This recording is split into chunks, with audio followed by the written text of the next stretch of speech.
This is Paranormal Short Session 19 by Keith Evans.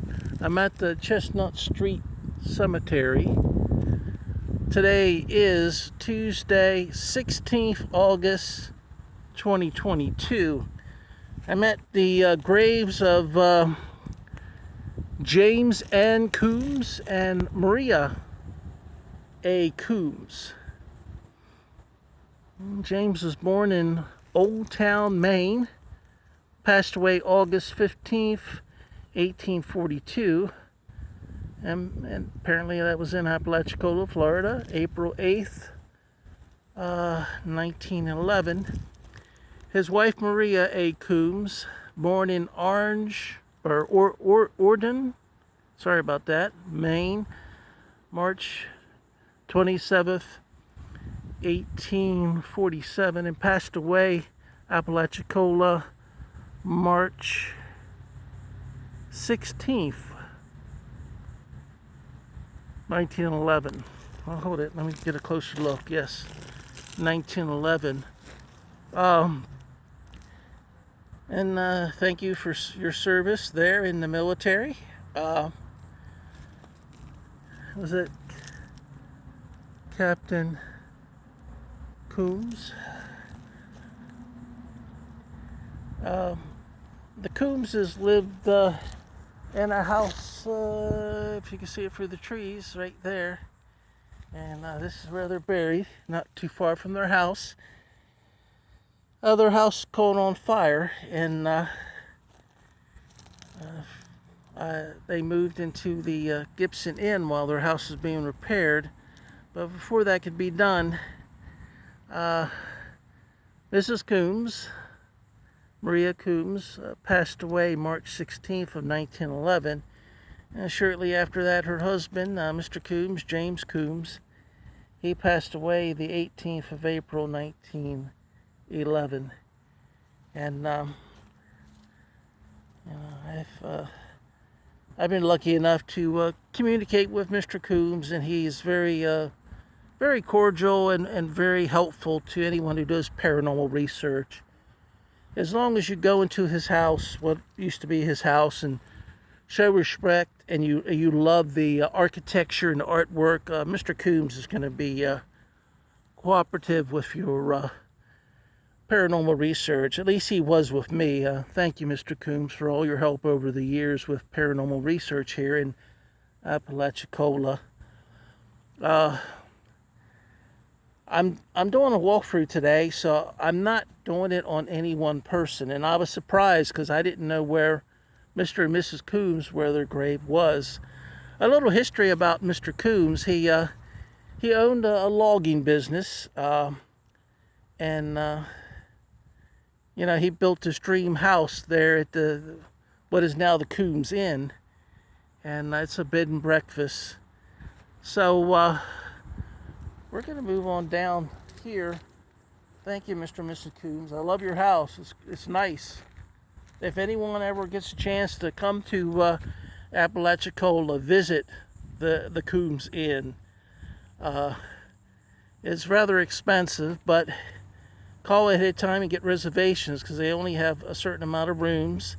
And if for some reason they're booked up and you're still in town, stop by and at least say hello to Mr. Coombs, because he's there off and on checking on the place, and he's like the guardian angel of the Coombs Inn as far as I'm concerned. So thank you, Mr. and Mrs. Coombs. All right, there's more Coombs here. This one has a really neat cradle in front of it. That kind of looks more modern than this, even though, well, it is a little bit newer. This is James Hepburn Coombs, March 30th, 1867, passed away December 4th, 1901. Well, that's a pretty cool type.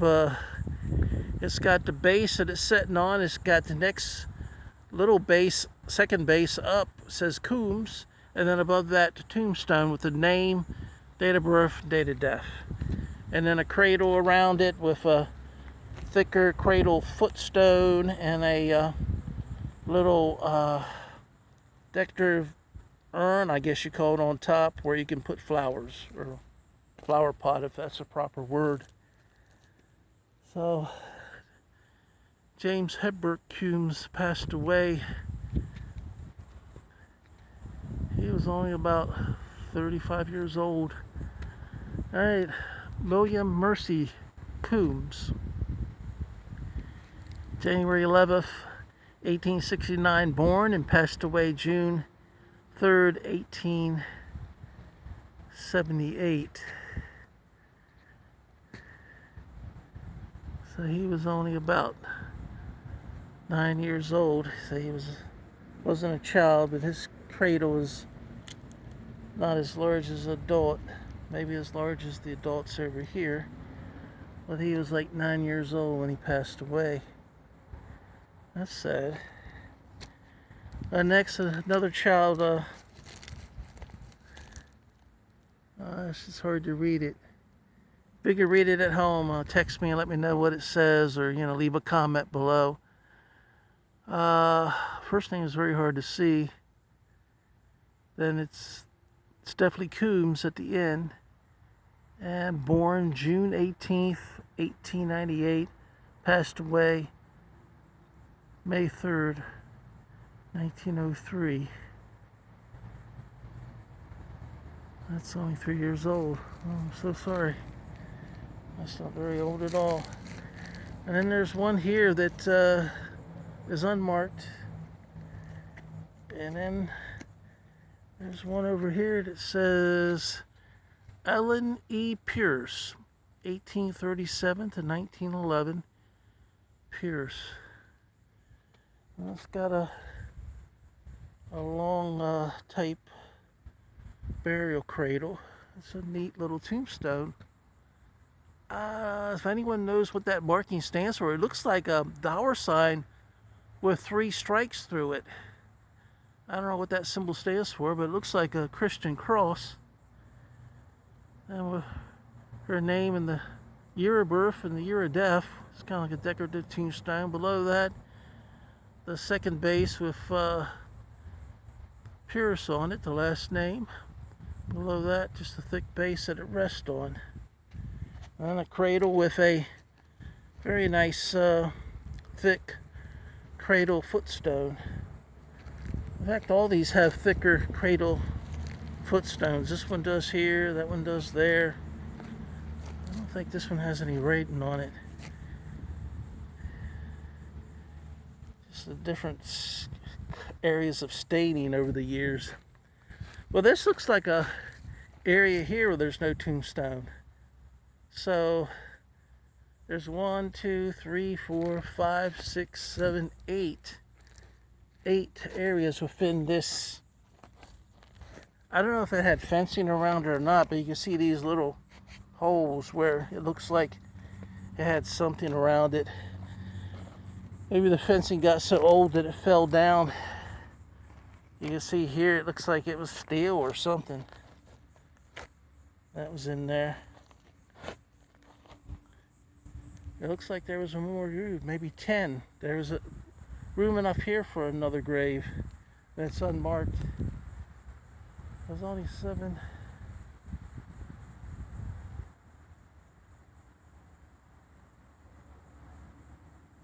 Well, that would be 9 altogether. Huh. Guess they're unmarked or unused graves. I don't know. They say it's full, but it might have not been purchased and not utilized. I don't know. So might they put up a gravestone. Alright, we're gonna go straight back behind the Coombs family plot here in the Chestnut Street Cemetery in Apalachicola. Now this has a little iron around it. You see how rusty the fencing is. And the tombstone looks like it's, well, it kind of looks like this may have been the base here, and it might have set here. And then there was maybe the second base with the last name was on it there. But I'm looking and I can't tell what it says. It's got so much tree sap and bird droppings on it over the years.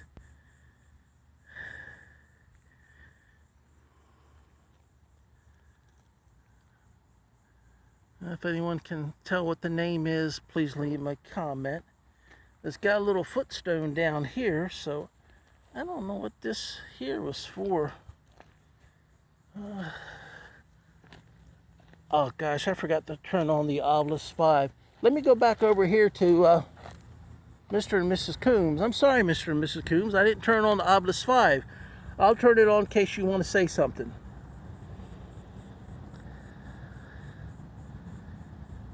Planet Truth. Planet Truth. Well, I like to think I tell the truth about the planet. Well, when it comes to global warming and all the problems that can cause us. If the temperature of the planet overall increases by 1 degree, it's going to be able to hold a lot more water in the atmosphere. That means our rains are going to cause more flooding. Instead of a 1-inch rainstorm, it could be 2 or 3 inches. So, and with the increased temperature, there's going to be more drought, which means chance of wildfires. So, we can get it under control if we stop putting so much CO2 into the air from burning fossil fuels and anything else that we burn like coal.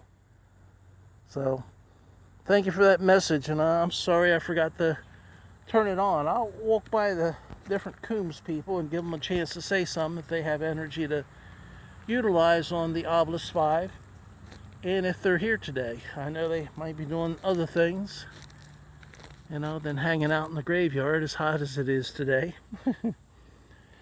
Alright, thank you, Mr. and Mrs. Coombs. Planet Truth, I like that. Alright, getting back to this other little tombstone, which I could not read the name. Well, it's got a little cactus growing here. It's a nice little cactus. None. None concerning the cactus, or none as far as any other Coombs members here today. That's probably what you were saying. Alright.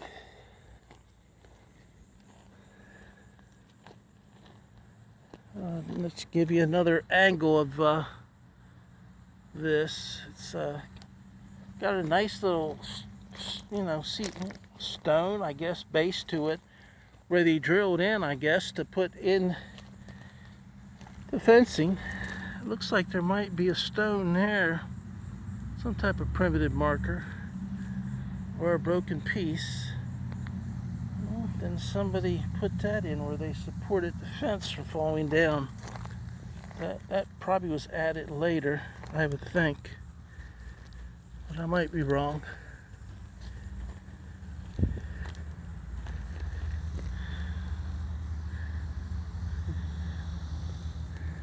Alright, we got a little tombstone around here that's, I can't read the writing on it. If anyone at home watching this can read the writing, leave a comment.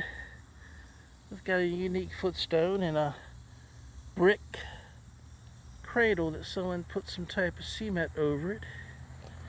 I'll go all the way around.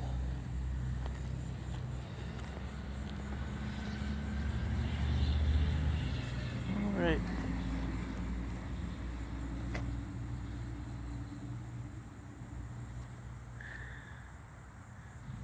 Alright, let's see if we can see anything here. I cannot see if there's anything behind it that we're missing.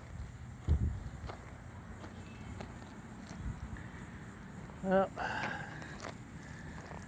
no name there. This one looks like it's broken. Broken off. A little tree beside it. Looks like it says James Tierney. Tierrnay.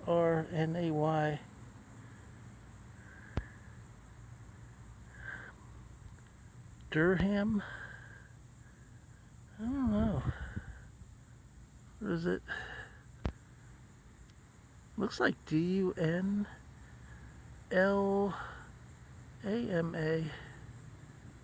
That looks like it starts with an A, but it don't look like Alabama. Could be Arkansas. I'm not sure. Let's look back at these words real quick, and I usually spell them out as I get them. I'll spell them out. So interested in the history, I forgot to turn on the Ovilus Vb to see what the paranormal is going to be.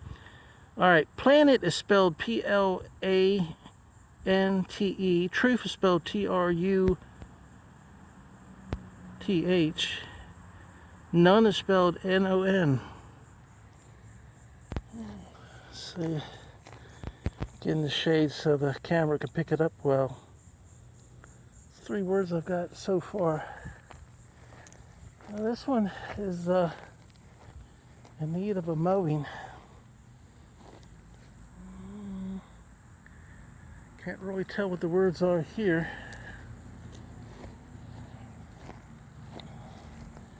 I don't know if it was upright and it fell over or what. If anyone at home can read the name on this tombstone, please leave a comment. And that's brand new to me. If it's not, somebody probably cleaned it. This says Mary A. Simons, wife of A.W. Chapman, 1810 to 1879. After a noble and unselfish life, she passed to her reward. Was that Alvin Whitworth Chapman, 1809 to 1899. The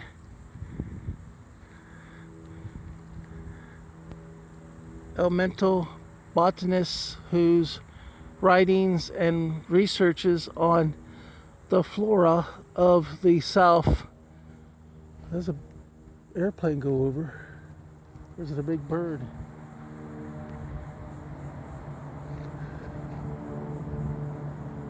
I look, change course. Probably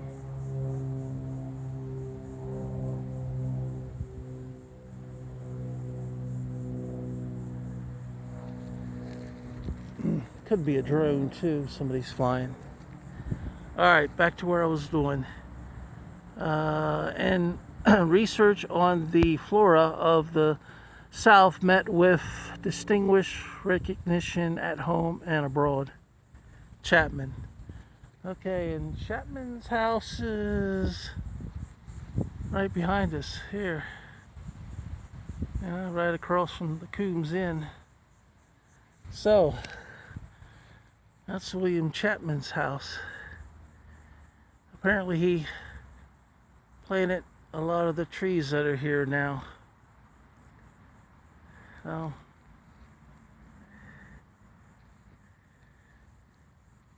Mr. Chapman or Mrs. Chapman, I don't know if you believed in ghosts when you were alive, but now if you're I know you're a spirit or a ghost. If you're here and you want to choose any words, feel free. Oh, I'm going to put all this that I'm videotaping onto some of it social media and some of it YouTube. So if you want to be a part of that, then don't choose a word. And if you don't mind, then please choose as many words as you like. You can see the Chapman base is very broad at the bottom with a slope with the name Chapman. The trees are kind of in the way, but I'm sure that's been cleaned. And then it's got that initial for C with the braids of weed around it. That's pretty cool. All right, I guess the Chapmans are not in town today. Well, let's move over here and see what else we have to look at. Get into some shade.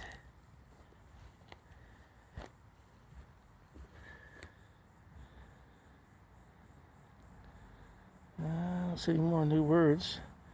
Footstone says Elisa A.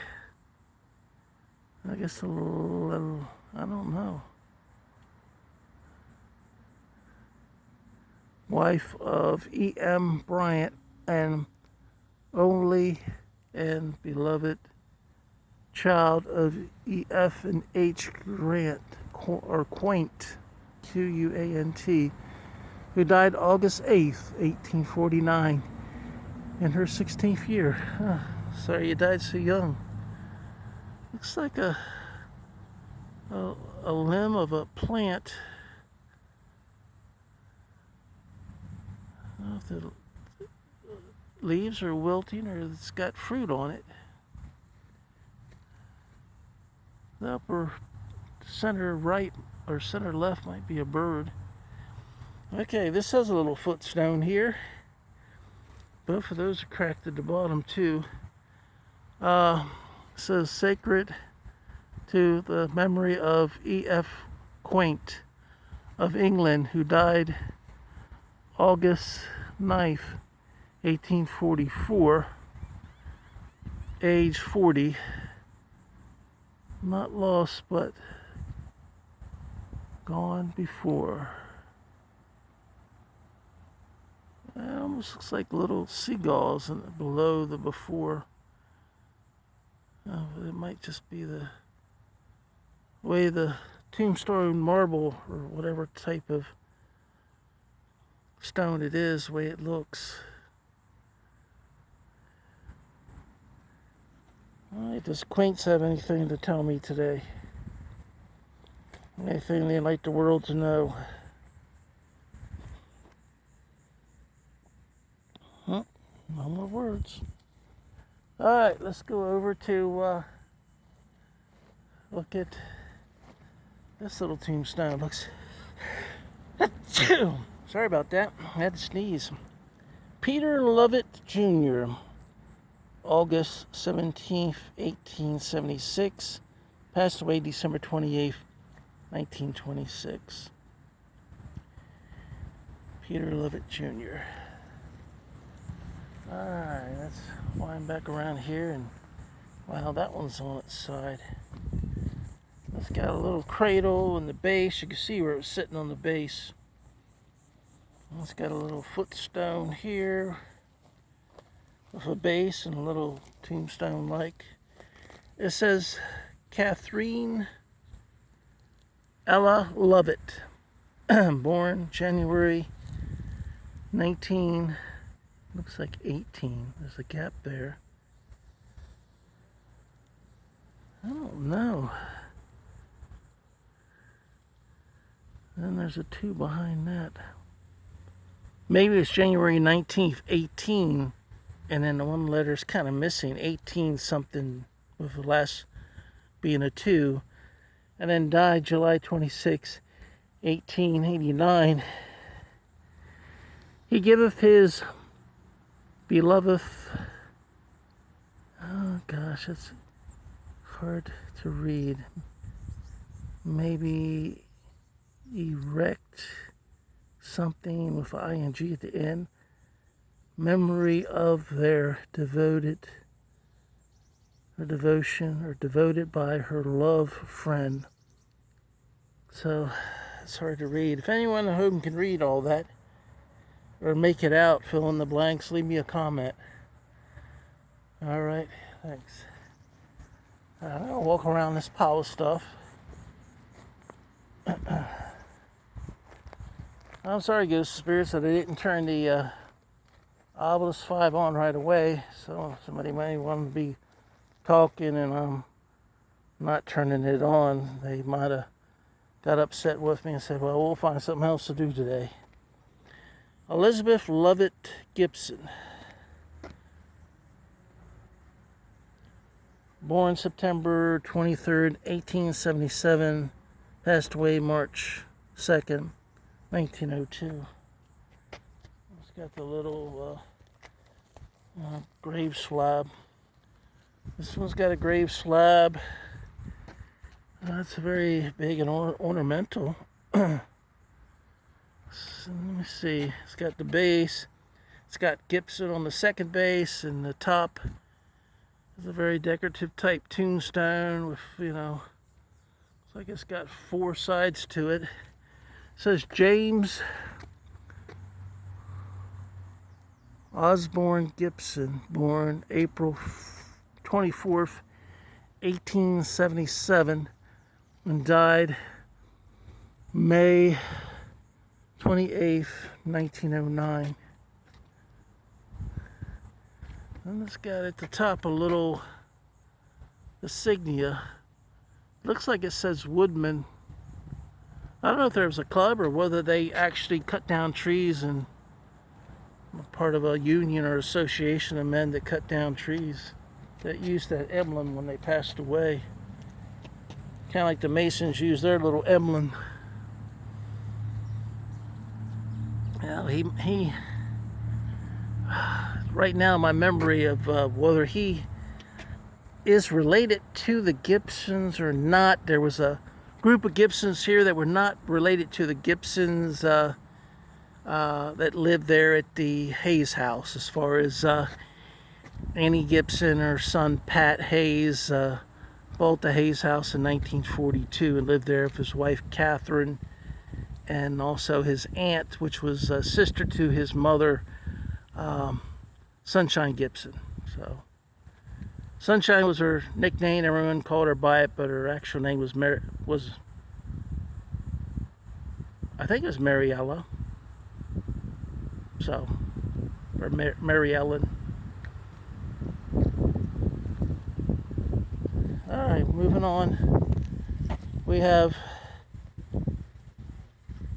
Bridget Bradley Lovett, September 2nd, 1850 to August 4th, 1924.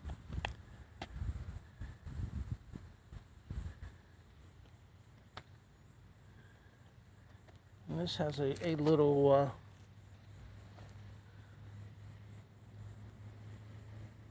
grave base. All right. This has a little family plot with a brick type boundary to it. This looks fairly new. This is Joseph,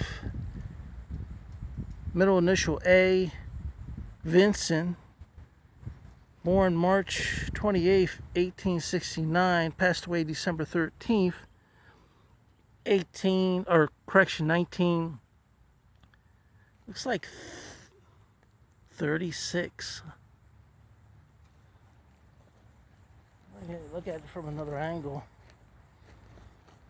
Yeah, 36. This has a little primitive type brick mound cover. Now this one, you can see it had a large base and a second base. If the name's on there, I can't read it. And then it was broken off right there with part of it still there. And then that is, looks like it's upside down from, maybe not.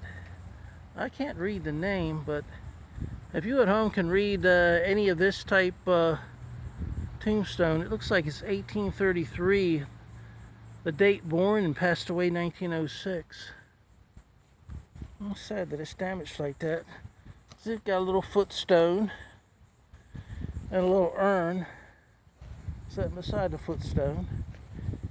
Looks like it was a 3-person grave. And this little grave here's got part of the border. Looks like it got a cement divider. And then it looks like, okay, it's a cement divider around the whole grave, but no headstone that I can see.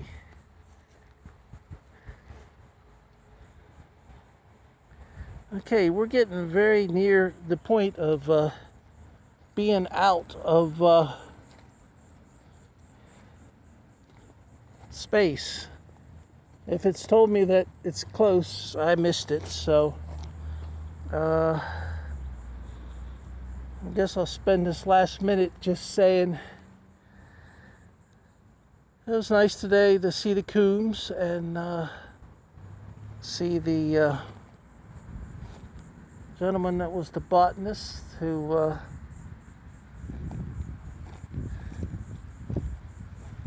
did all the work on the trees and plants. Mr. Chapman. It was also nice to see the family of the Lovetts.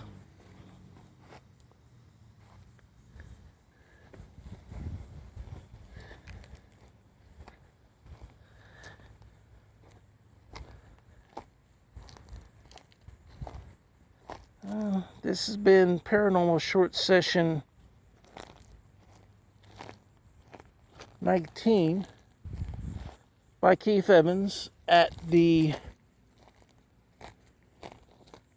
Chestnut Street Cemetery in Apalachicola, Florida.